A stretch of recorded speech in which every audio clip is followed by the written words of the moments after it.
As I look at the bright faces of the young men and women whose achievement we have come here to honor, I am impressed with the thought, how fortunate are these young people, fortunate in that God has blessed you with an endowment which is priceless.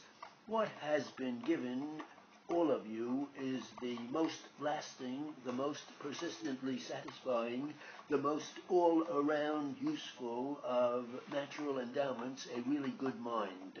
I trust that you will not let yourself be proud of this gift. It reflects no particular credit on you, nor is it a guarantee of success in life. Rather does it reasonably resemble a vein of precious metal embedded in rock, valuable only when it has been mined intelligently and laboriously. But with it, an unusual opportunity is granted you to develop yourself into successful human beings in a field of activity where success must always be rare and difficult. Yet you are here tonight because you have already taken the first step toward making use of your good fortune. You have given that good mind of yours what it most needs, exercise in meeting an intellectual challenge.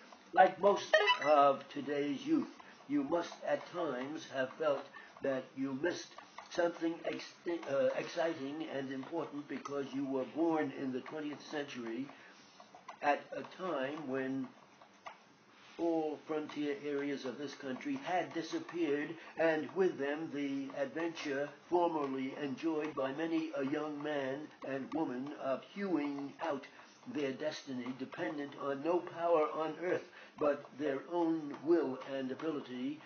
Today there is hardly a spot on this globe which has not been discovered and mapped. For most people, life, while doubtless more comfortable, lacks the spice of discovery and adventure so dear to young spirits.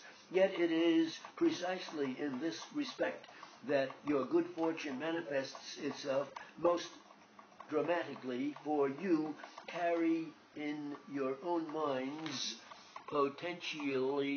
the potentialities for adventure and discovery not shared by most of your contemporaries.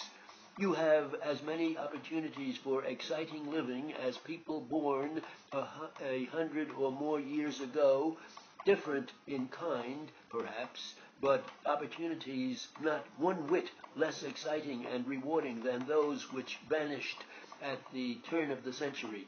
Capable and ambitious young people could once fashion their lives by their own efforts in wild and summary, unmapped areas of the physical world. You can be pioneers today in the wild and unmapped world of science.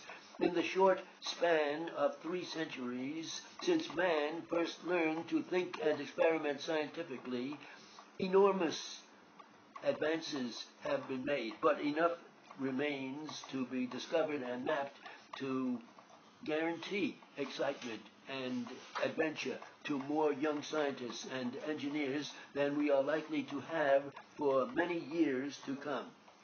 There has never been a time in the history of our country when it so greatly needed the services of its talented youth. 180 years ago, this nation was born on a new continent, sparsely populated by 4 million people. Seldom has a new nation started life under such favorable circumstances. Not the least of those was the political inheritance which enables the founding fathers to devise a form of government marvelously suitable to a vast land with fabulous natural resources which had to be developed by a small population. But much of our priceless heritage has been and is being squandered in an apparently wasteful manner, appallingly. When measured with our wealth of but a few short years ago, we are poor, and we are poorer still when measured against our future needs. The shrinking of the once broad material base of our industry and industrial civilization makes us for the first time in our history, dependent on foreign countries for materials basic to our technical organization. We shall not remain truly free and powerful unless we compensate to the fullest possible extent by using far more effectively than heretofore our natural resources in brain power. We must substitute intellectual resources for diminishing materials resources. Perhaps we need brain power most to teach us the folly of needlessly wasting the inheritance of our children. No matter how slowly we deprive capital or deplete capital, the day must come when we have nothing to leave our descendants.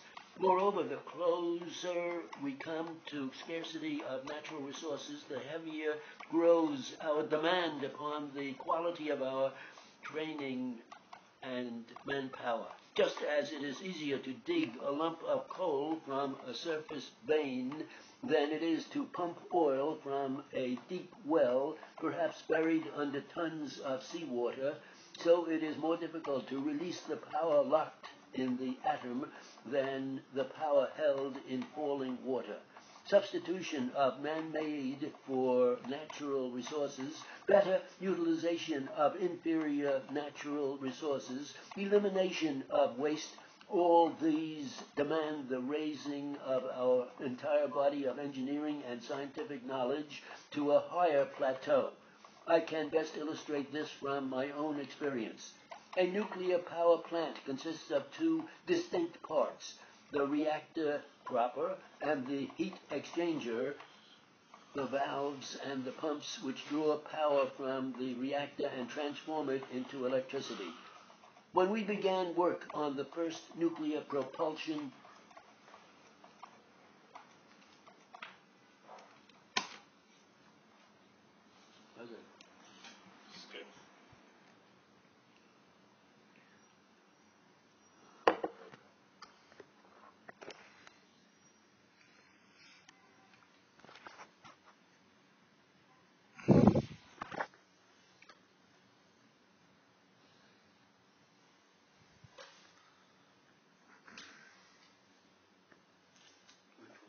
$120.